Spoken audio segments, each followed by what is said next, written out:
Ok, merci de m'avoir invité. C'est un plaisir d'être ici. Et ce que je vais essayer de faire, puisque je suis à un âge avancé, c'est de passer quelques minutes pour juste vous dire comment j'ai vécu le régionalisme, à la fois en tant qu'étudiant, mais surtout dans ma carrière d'économiste. Alors, mon directeur de thèse était un professeur très connu, Béla Balassa, qui a écrit un livre qui s'appelait la théorie de l'intégration en 1960. Et à mon époque, c'est-à-dire quand j'étais encore étudiant, à la fin des années 60, il y avait un type de régionalisme qui était les accords Nord-Nord. Les accords Nord-Nord, c'était les accords de la communauté européenne et de l'AELE, c'est ça? L'accord... oui, il m'oblige à parler en français, c'est ça ce qui est difficile.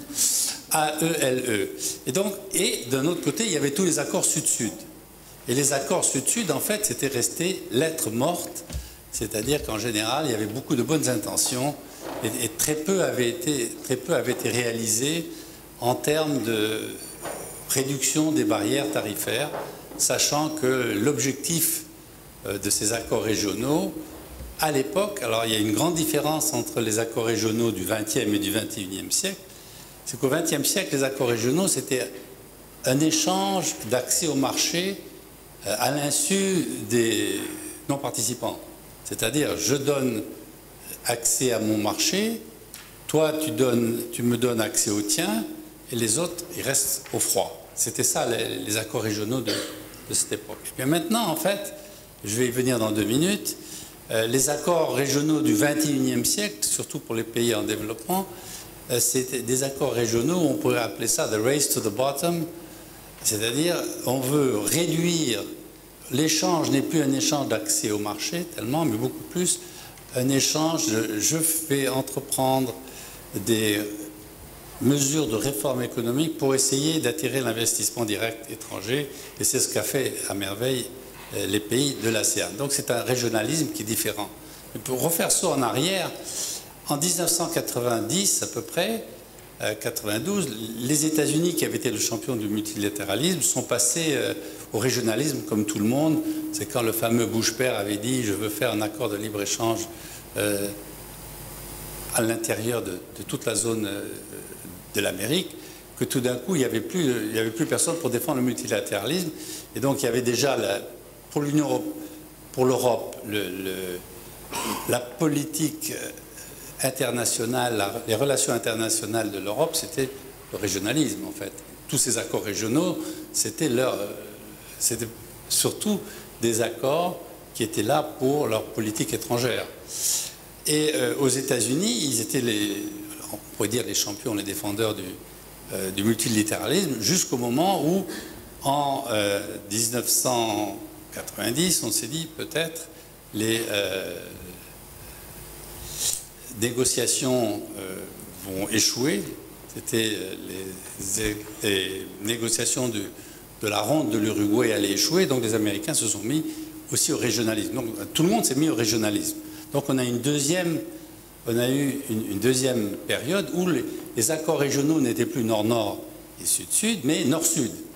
Et c'est là, à cette époque, que j'ai écrit, où j'ai édité un premier livre sur les accords régionaux avec Arvind Banagarya. On était tous les deux à la Banque mondiale à l'époque. On avait édité ce livre dans lequel on disait les nouveaux accords, c'est des accords nord-sud, et les accords nord-sud sont mieux que les accords sud-sud du temps, de naguère. Pourquoi mieux? C'est parce que le partenaire avec qui s'associaient les pays du Sud, le Mexique avec les États-Unis, il y avait beaucoup moins, où la probabilité d'avoir des détournements de commerce serait moindre que celle qu'il y avait dans les accords Sud-Sud. Alors pour ceux qui sont économistes, vous savez ce que c'est la création et le détournement de commerce. La création de commerce, c'est quand vous réduisez les tarifs, vous réduisez la protection, les barrières non tarifaires sur vos importations, et votre partenaire est déjà efficace, c'est-à-dire c'est celui qui peut fournir votre marché à moindre coût. Alors là, c'est win-win, c'est-à-dire on gagne à tous les coups. Si par contre votre partenaire est moins efficient, alors là, ça devient ambigu. Pourquoi c'est moins efficient? Parce qu'on est en train de remplacer les importations du partenaire, du reste du monde par les importations du partenaire. En fait, on subventionne son partenaire. En fait, ça devient un échange où chacun subventionne les importations qui viennent du partenaire plutôt que d'avoir une recette à l'État. Donc, que s'est-il passé avec cette deuxième vague?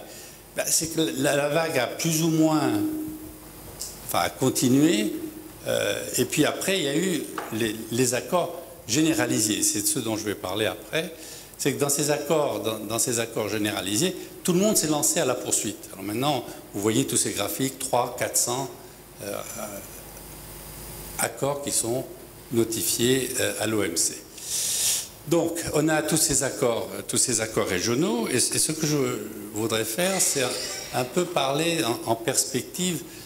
Les accords sur le partenariat économique, quand on m'a invité, j'ai dit, bon, on me demande de parler sur les accords de partenariat économique. J'avais écrit un papier là-dessus que vous allez voir ici, qui est, voilà, c'est un papier qui a été publié, je ne voudrais pas en reparler ici, et c'était un accord qui n'a toujours pas été signé entre les pays de la CEA et l'Union européenne. C'était un APE qui en fait n'avait pas encore été signé, il n'a toujours pas été signé, je crois. Hein. La CEA, ça n'a pas été signé. Hein.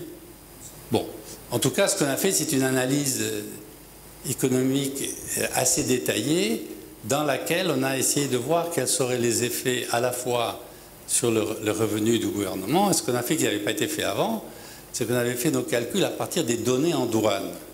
Alors, les données en douane, c'est combien est-ce qu'on paye d'impôts, de tarifs à la frontière, alors que presque tous les calculs qui avaient été faits auparavant n'étaient pas avec les données en douane, mais avec les données statutaires. Alors, les tarifs statutaires, votre tarif, il est de 20%. Ah oui, bon, d'accord, c'est 20% sur les voitures, mais toutes les voitures qui viennent pour les Nations Unies, c'est à zéro. Donc, en fait, dans la pratique, la perte, les estimés de perte de revenus étaient à peu près 3 fois plus élevés que ce qu'ils étaient en réalité, de par le fait qu'il y avait beaucoup d'exonérations en douane.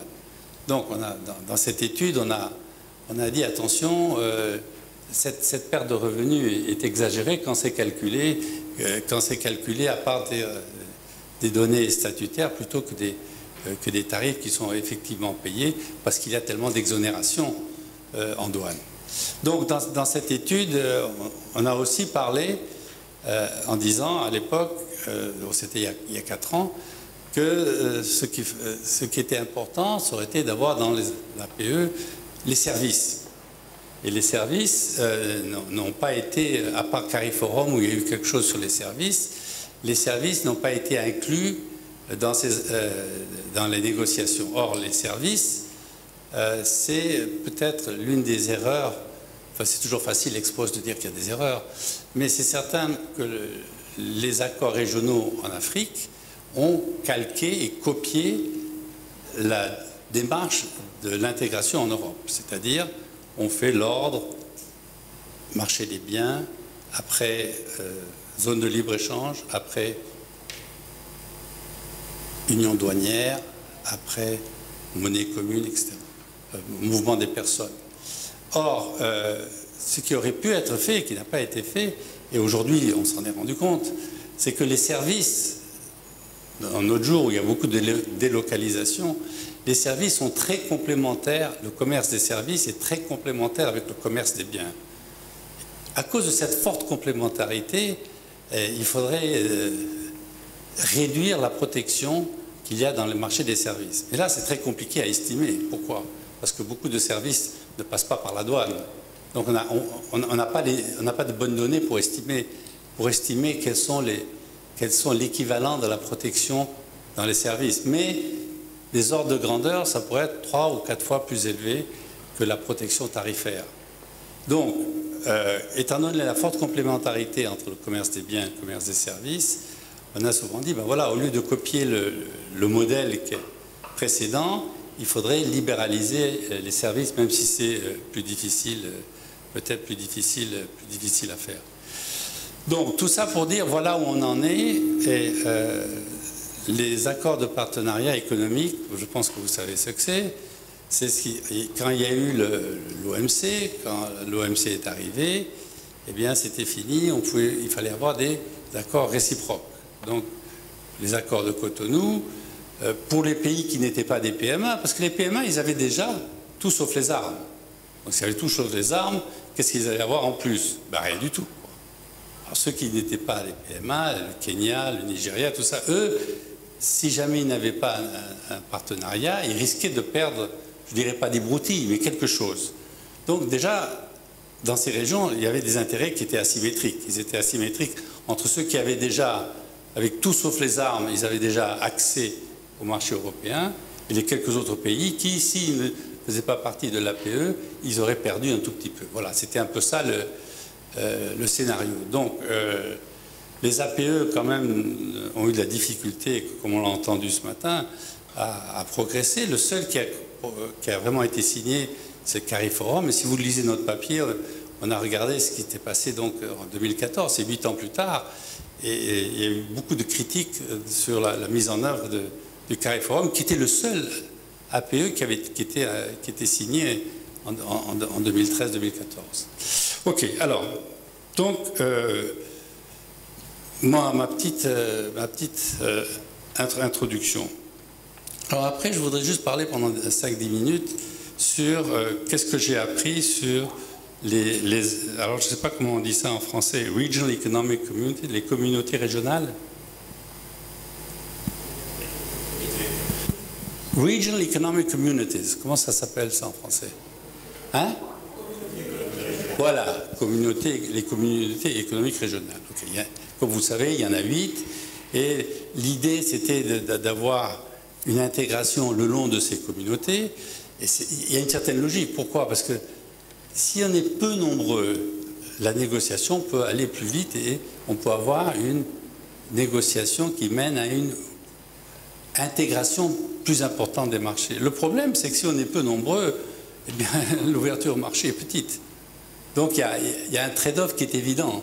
Le trade-off, il y en a d'autres, mais l'un des trade-offs, c'est est-ce qu'on veut faire un accord de libre-échange? Ils ont signé en mars 2018 l'accord de libre-échange continental africain, c'est on veut pousser et ouvrir tous les marchés en Afrique. Et donc là, évidemment, le gain, c'est les économies d'échelle et tout ce qui va avec. Par exemple, avoir Open Skies. Il y a plusieurs mesures qui, si elles se font au niveau continental, donneraient des gains énormes. La difficulté évidente, c'est que comme les pays sont très hétérogènes, ils ont tous des intérêts très différents. Et c'est ça ce qui rend si difficile et aussi ambigu, parce que plus les pays sont différents, en principe, plus ils ont à gagner. S'ils étaient tous pareils, ils ne gagneraient rien à avoir une zone de libre-échange. Ils sont pareils, ils ne gagneraient rien. Donc le fait qu'ils soient différents, c'est ce qui donne le gain. Mais de notre côté, c'est ce qui rend la négociation plus difficile, parce que dans la négociation, il faut compromettre et prendre des décisions qui vont peut-être contre les intérêts nationaux. Donc voilà, qu'est-ce qu'on sait là-dessus? La première chose que vous allez voir, bon ça vous l'avez déjà vu, c'est, regardez bien, là c'est des données sur que s'est-il passé dans ces accords. Vous voyez à peu près là? Je regarde. En fait, c'est quelles sont les parts de commerce intra-régional. Alors, région ici, c'est les REC. Les REC, c'est les communautés économiques. Il y en a 8. Et puis à côté, il y en a 3 autres. Alors, les 3 autres, c'est Mercosur, c'est un accord sud-sud, l'ASEAN, accord sud-sud, et Andean, qui est un autre accord. Alors, ce qu'on regarde là, c'est quelle est en moyenne les importations 2 ans avant l'accord, et après 5 ans après, et 10 ans après. L'idée, c'est de voir si, suite à l'accord, si vraiment ils ont fait ce qu'ils ont dit qu'ils allaient faire, les pays, c'est-à-dire réduire et éliminer les barrières tarifaires. Les barrières non tarifaires, c'est plus compliqué, mais éliminer les barrières tarifaires, à ce moment-là, s'il y avait un effet, on s'attendrait à ce que le commerce intra-régional augmente. Ce que vous voyez, c'est qu'il augmente un peu, mais très très peu. Et en fait, celui où ça augmente beaucoup, c'est l'ASEAN. On ne sait pas si ça a augmenté seulement à cause de l'accord. On n'en est pas sûr, parce qu'il y avait beaucoup d'autres facteurs qui rentraient en ligne de compte. Mais ce qu'il y avait d'intéressant, c'est que l'ASEAN, à l'époque, c'était une zone de libre-échange qui était très ouverte. Ils étaient très ouverts parce qu'entre autres, ils avaient des règles d'origine qui étaient très simples et n'importe qui pouvait joindre. Et donc, ils étaient très orientés vers l'extérieur. Alors, le fait qu'ils aient l'accord ou pas, c'est certain que les parts du commerce ont augmenté. On appelle toujours l'ASEAN Factory Asia. Pourquoi Factory Asia? Parce qu'ils étaient les premiers à profiter de la délocalisation. Ils étaient dans les chaînes de valeur avant les autres. Ok, donc, comme vous voyez, il n'y a pas eu tellement d'augmentation de commerce dans les zones, dans les règles. Ok. Donc, le deuxième problème, pourquoi est-ce que les coûts à commercer, s'ils ne commercent pas plus entre eux, c'est quelque part, c'est qu'il doit y avoir les coûts à commercer qui sont élevés. Pourquoi est-ce qu'ils sont élevés? On peut dire qu'ils sont élevés parce que culturellement ils sont différents, parce que les frontières ne sont pas naturelles, parce que bon, en tout cas, les coûts à commercer sont élevés, ce qui explique en grande partie pourquoi les pays ne commercent pas plus que les taux qui sont observés. C'est de l'ordre de 5, 10, 15%, mais on est bien loin des 50% qu'on espère avoir avec l'accord de libre-échange continental. On y arrivera peut-être, mais c'est certain que pour y arriver, il faudra que ces coûts de commerce diminuent. Alors, l'un des problèmes, et je crois qu'il y aura une présentation là-dessus demain matin, c'est les règles d'origine. Alors, j'ai passé une partie de ma vie à étudier les règles d'origine. C'est un peu « the devil is in the details », c'est-à-dire que les règles d'origine sont très compliquées. Et toujours la question sur les règles d'origine, c'est est-ce que les règles d'origine sont business friendly ou business owned? Alors, business owned, c'est les lobbies qui obtiennent des règles d'origine pour être protégés. Et ça, c'est clair, on a beaucoup d'exemples. Les États-Unis, l'Union européenne, ils ont des règles d'origine spécifiques par produit, ils en ont 500 et quelques, différentes, en plus des autres. Donc c'est made to measure, c'est-à-dire il faut exactement avoir la règle d'origine. Avec la main gauche, vous donnez accès au marché. Alors par exemple, dans les textiles, l'accès au marché pour l'Europe et les États-Unis, c'est l'ordre de 10 à 15%. Donc ceux qui ont signé un accord, ils rentrent dans le marché à 10-15% plus élevé que les autres, puisqu'ils n'ont pas payé les droits de douane. Mais de notre côté, pour rentrer dans le marché, il faut satisfaire ces règles d'origine. Et ces règles d'origine, il y a une littérature assez conséquente qui montre que ces règles d'origine sont très très compliquées et souvent très onéreuses. Là, je vous ai juste mis, c'est un rapport qu'on est en train de préparer sur le rapport annuel de la BAD. Ça, c'est simplement une partie du détail des règles d'origine dans ces régions. Vous voyez qu'ils sont différents partout. Or, si vous voulez avoir une zone de libre-échange continentale, au minimum, il va falloir décider quelle sera la règle. Donc, il va falloir qu'il y ait une négociation pour arriver à la règle. Est-ce qu'on va arriver à une règle qui sera mode ASEAN relativement simple et ouverte, ou est-ce qu'on aura une règle compliquée? On ne le sait pas encore aujourd'hui, mais c'est clair qu'il y aura probablement du lobbying.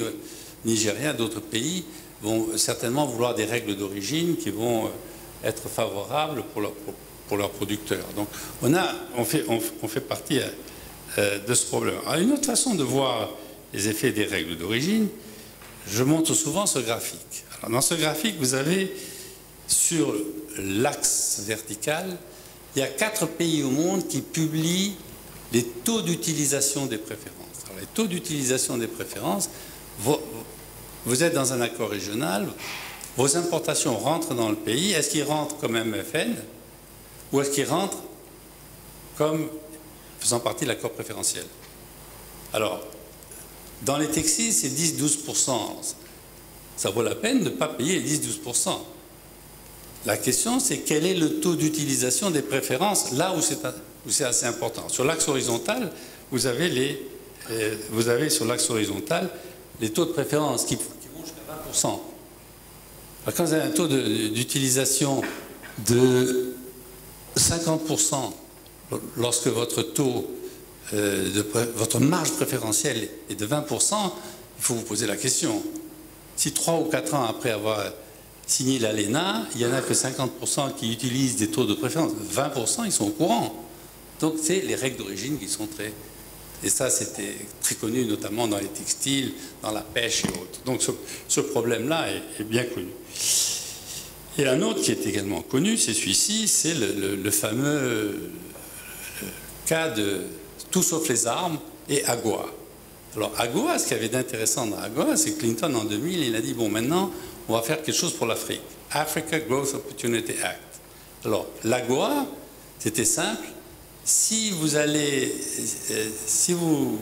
exportez aux États-Unis, vous allez exporter à zéro. Nous, on a des tarifs entre 10 et 12%. L'Europe, c'était entre 10 et 15, 12 aussi. C'est à peu près les mêmes taux de protection pour l'industrie du vêtement et du textile. Sauf que ils ont dit, bon, quand même, on va non seulement faire ça, mais on va simplifier la règle d'origine. Et en simplifiant la règle d'origine, vous pouvez rentrer avec les vêtements si tous les textiles, le lin, tout ce qui rentrait dans les vêtements pouvait être acheté n'importe où. Alors ils ont simplifié ça en 2001, alors que l'Union européenne ne l'a pas fait. Donc vous voyez la différence. C'est les exportations des mêmes produits au niveau HSI, c'est-à-dire très désagrégés, les chaussettes, etc. Vous voyez la différence. Les États-Unis, ça augmente et l'Union européenne, ça stagne ou ça ne monte pas. Bon, alors, en 2011, finalement, l'Union européenne a dit « Ah bon, ben maintenant, on va faire quelque chose, on va simplifier les règles d'origine. » Bon, qu'est-ce qu'on va les simplifier? On va les simplifier pour tous les LDC, c'est PVD? LDCs. Oui, c'est les 50... Les PMA. Donc pour les PMA, en 2011, l'Union européenne s'est réveillée. Et en 2011, ils ont dit, bon, on va faire comme les autres. Maintenant, pour les PMA, vous pouvez exporter les vêtements, quelle que soit l'origine des produits textiles. Et ce qu'on a vu tout de suite, c'est que la part des PMA, des exportations de PMA dans l'Union européenne a augmenté au détriment des autres. Donc ces règles d'origine, c'est un aspect important. Alors, ça c'est une chose. L'autre évidemment, c'est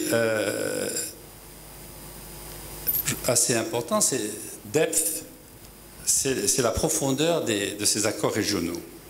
Alors la profondeur des accords régionaux, ce qui est intéressant, vous savez ce que c'est que le GATT? Qu'est-ce que c'est? The General Agreement to Talk and Talk. Ok?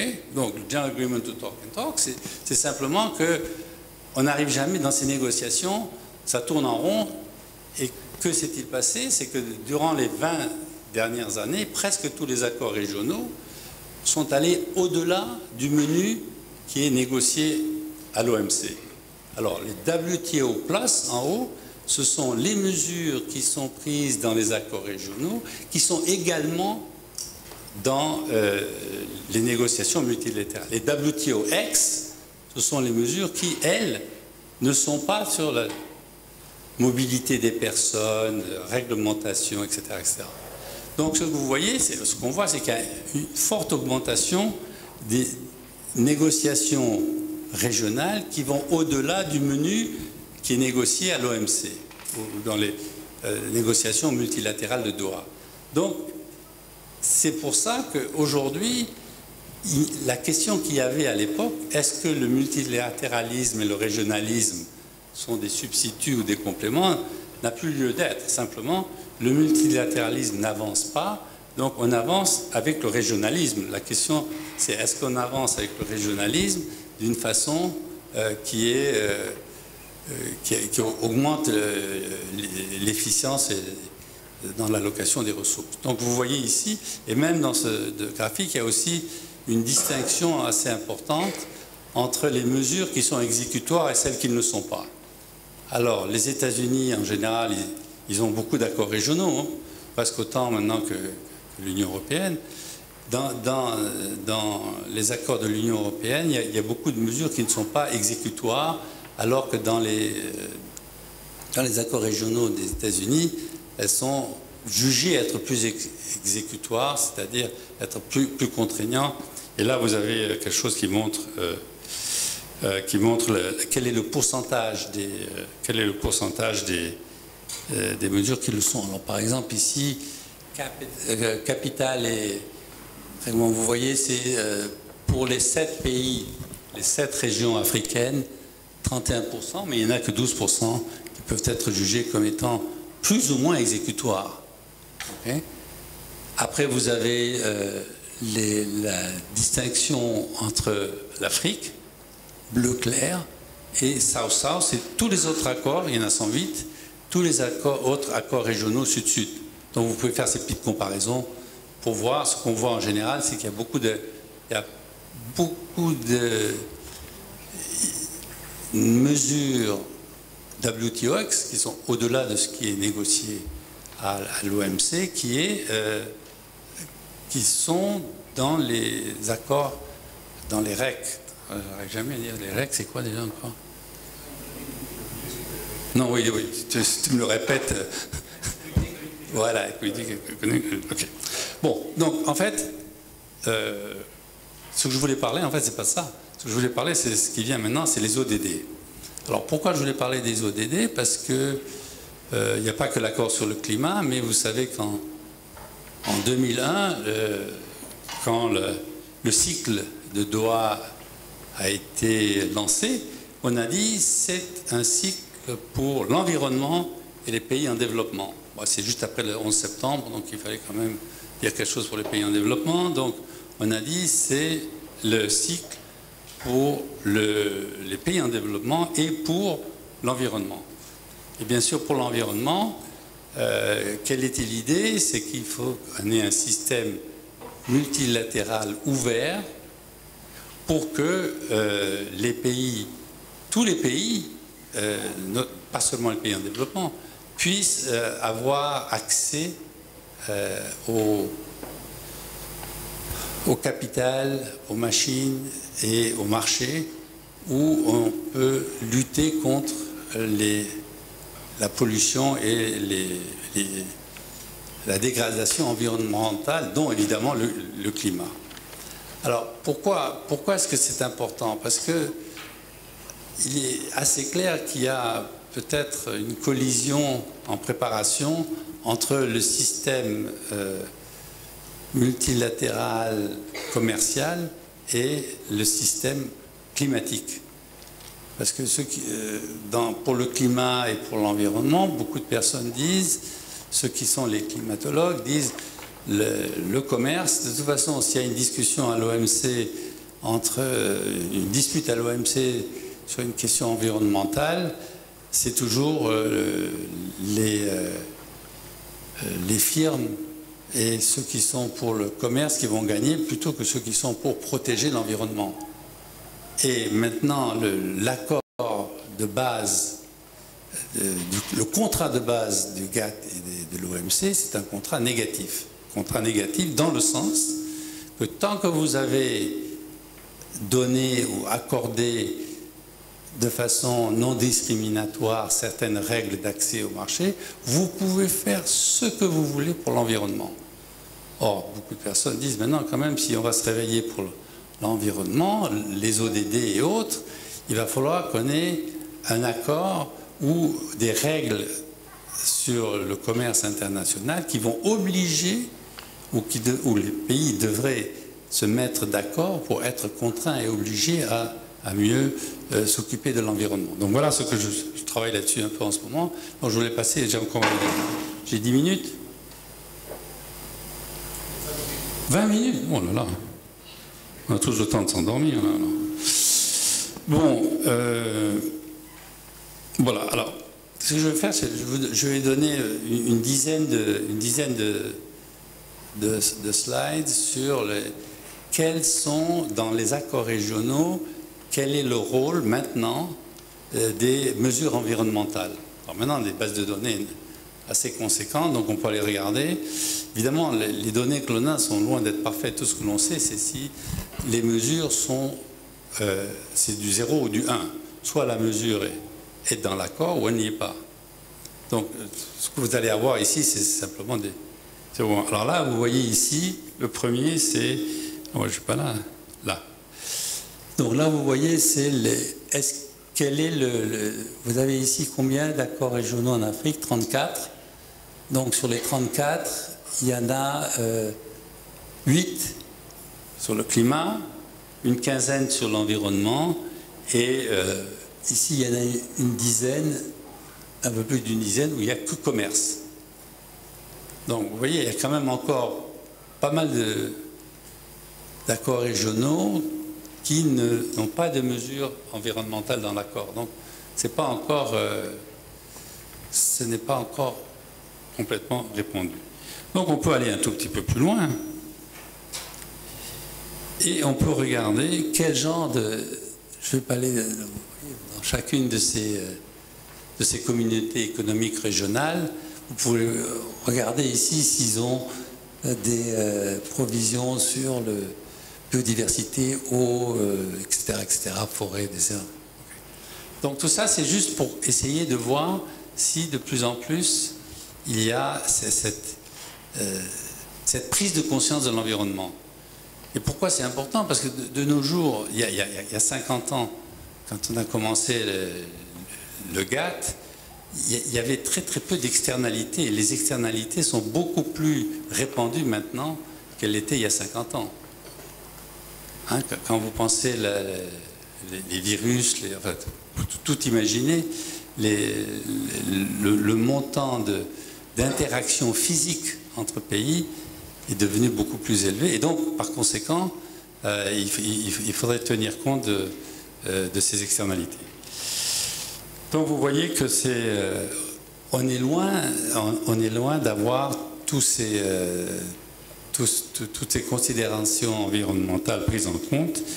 Et bien sûr, elles ne sont pas les mêmes d'un pays à un autre. Alors voilà un autre exemple. Ici, c'est un exemple, pas seulement pas en Afrique, mais sur tous beaucoup d'accords des États-Unis d'un côté et de l'Union européenne avec d'autres partenaires. Toujours la même liste, je ne vais pas rentrer dans le détail. La différence, vous la voyez ici. La différence ici, c'est que vous avez 4. Vous avez coopération, environnement, droits humains et mobilité du travail. Et ça peut aller de 0 à 4. Donc si c'est 4, le score de 4 c'est assez élevé. Donc vous voyez que les États-Unis, rien sur les droits humains, un peu l'Union européenne, et il y en a beaucoup sur le travail. Pourquoi il y en a beaucoup sur le travail? Parce que les États-Unis ont commencé la première fois avec l'ALENA, et dans tous les autres accords qu'ils ont signés, ils ont mis les clauses qu'ils avaient dans l'ALENA, qui étaient sur pas de travail des enfants peut-être, mais surtout il ne fallait pas s'assurer qu'il n'y ait pas de mobilité du travail. Voilà. Donc, vous voyez, on commence petit à petit. Vous allez vous dire, ah ben ça a l'air plutôt mieux. Ça a l'air plutôt mieux parce qu'on commence quand même maintenant à tenir compte de l'environnement dans les accords régionaux, et c'est quand même quelque chose qui est quand même important et qui deviendra certainement plus important. Mais, voilà, maintenant, si on regarde ce qui s'est passé, c'est qu'à Doha, en 2001, les pays ont été instruits, les pays ont été invités à négocier une réduction ou élimination des barrières tarifaires et non tarifaires, et peut-être pour les biens et les services, sur les biens environnementaux. 2001. Que s'est-il passé? En fait, ce qui s'est passé, il y a beaucoup de détails là-dessus, ce qui s'est passé, c'est qu'au bout de 12 ans, d'abord, il y a très peu de pays qui ont participé. Les pays sont souverains, on peut les inviter à participer, mais ils ne participent pas.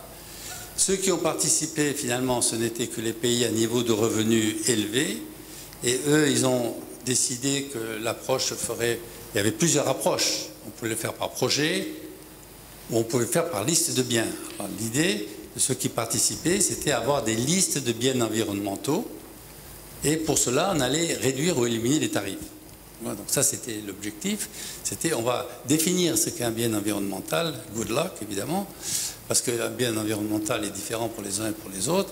Mais l'objectif, là, c'était d'éliminer les tarifs. Éliminer la protection. Au bout de 12 ans, rien ne s'était passé, en fait, très très peu. Alors, pourquoi rien ne s'est passé? En partie, c'est que les pays ne pouvaient jamais se mettre d'accord sur les listes. Et quelles que soient les listes qu'on prenait, en plus, les tarifs étaient faibles, si vous regardez ici. Là, vous voyez les tarifs par groupe de pays. Alors, les groupes de pays, c'est high income, upper middle, lower middle, low income. Vous avez à peu près 20-30 pays. Vous voyez le tarif moyen. Ce que vous voyez sans aucune surprise, c'est que les tarifs sont très bas en moyenne sur les biens environnementaux, quelle que soit la liste. Vous avez la liste APEC. APEC, c'était en 2012, il y a eu un accord entre les 21 pays de l'APEC pour réduire jusqu'à 5% les tarifs sur une liste de 54 biens environnementaux. Ça s'appelle APEC List. Il y en a une autre qui est Environmentally Preferable Products.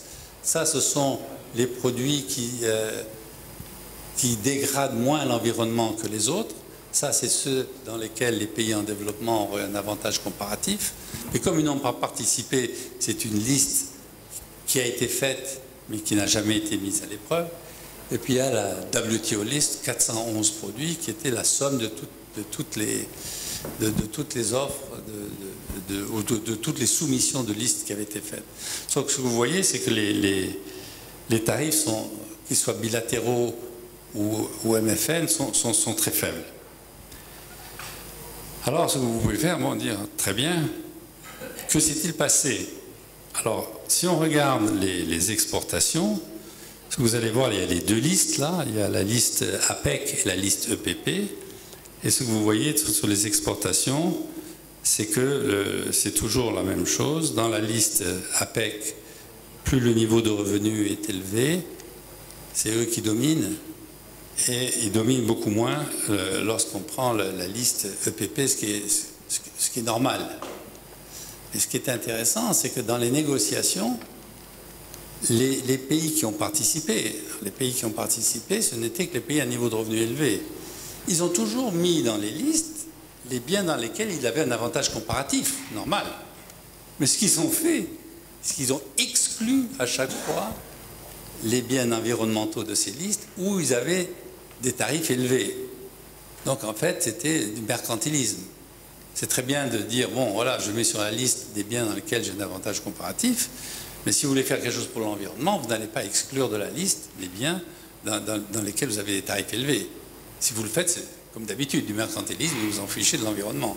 En fait, c'est que les pays ont continué à ne jamais soumettre dans des listes des biens environnementaux sur lesquels ils avaient une protection élevée. L'exemple, il y a eu un autre...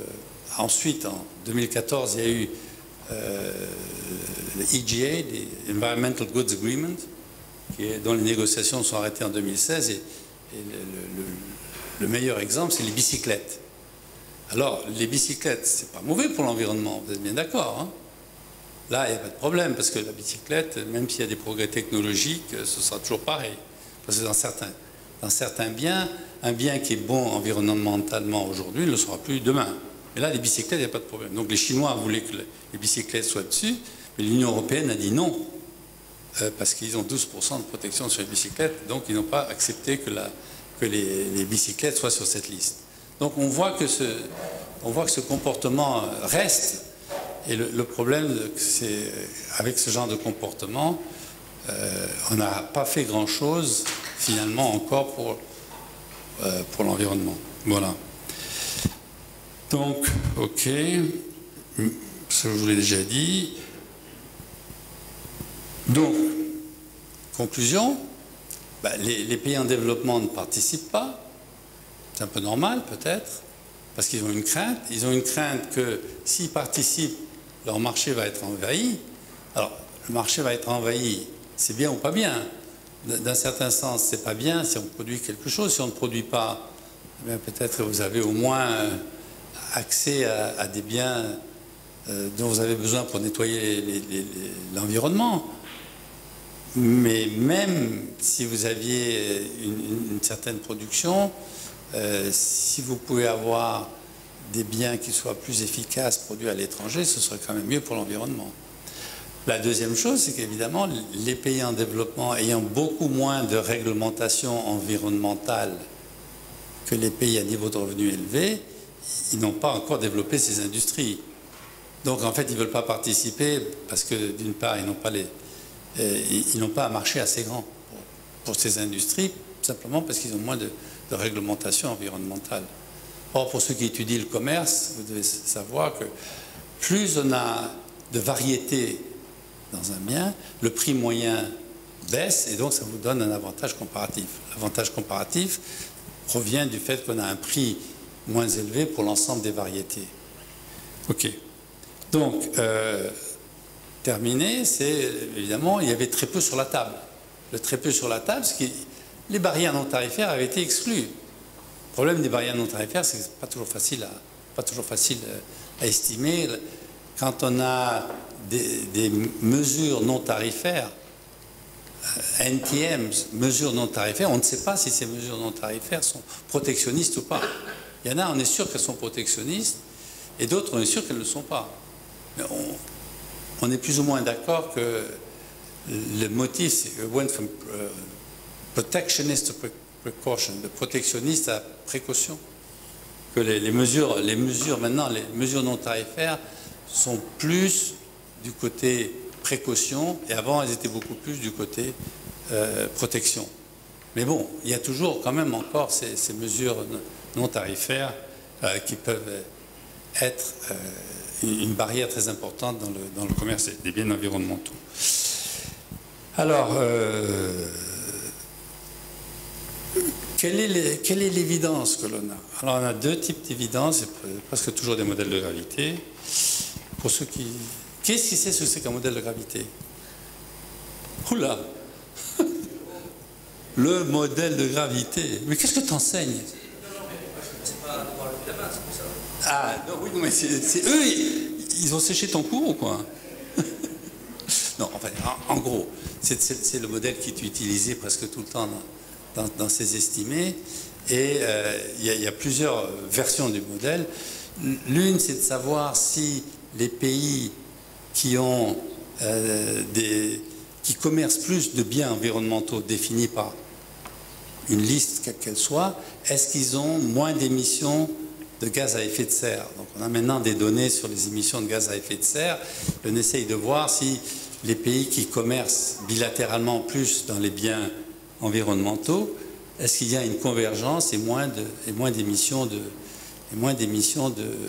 CO2 et de gaz à effet de serre? Et la réponse des estimés, c'est que apparemment il y a un petit effet, et l'effet, c'est que si on commerce plus sur les biens environnementaux, on a de meilleurs indicateurs, autre chose égale par ailleurs, sur les émissions de gaz à effet de serre. L'autre, c'était que ça, c'est l'identification par modèle. L'identification, c'est par modèle. Vous imposez votre modèle, vous dites mon modèle, c'est la vérité. Regardons si on accepte ce modèle, ce que ça donne. L'autre, c'est de prendre un exemple naturel. Et l'exemple naturel, c'est le protocole de Kyoto. Dans le protocole de Kyoto, il y a les pays qui ont signé le protocole de Kyoto et ceux qui ne l'ont pas signé. Et l'idée, là, c'était de voir si, dans les pays qui étaient tous les deux signataires du commerce bilatéral de pays qui étaient signataires du protocole de Kyoto, il y avait de meilleurs résultats environnementaux, c'est-à-dire moins d'émissions de gaz à effet de serre. Ok. Alors, et là, j'arrive à la fin. C'est dans notre étude là que j'ai résumée avant, on a également pris un modèle de gravité. Ce que vous voulez essayer de faire, c'est essayer de prendre un sous-ensemble des mesures non tarifaires, dire celles qui sont parmi les mesures non tarifaires, celles qui sont en douane sont protectionnistes. Celles qui ne sont pas en douane, on ne sait pas, on les exclut. Celles qui sont en douane, on va considérer qu'elles sont protectionnistes. Mais comme on n'a que des 1 et des 0, c'est difficile d'extraire quel est l'effet, quel serait l'effet sur le commerce. Alors ce qu'on a fait, c'est regarder, mesurer un indice de convergence sur la réglementation. Alors l'idée étant, c'est que si on a une convergence sur les règles, c'est-à-dire si on a des règles qui sont plus semblables entre pays, à ce moment-là, ils devraient commercer plus de biens environnementaux, et c'est ce que l'on a trouvé. Ça nous a pris un peu de temps, parce que ça prend toujours du temps d'avoir les résultats qu'on veut, mais bon, voilà, c'était ce qu'on cherchait, et les données ont finalement livré le résultat. Il ne faut pas rire, mais c'est vrai. Et voilà.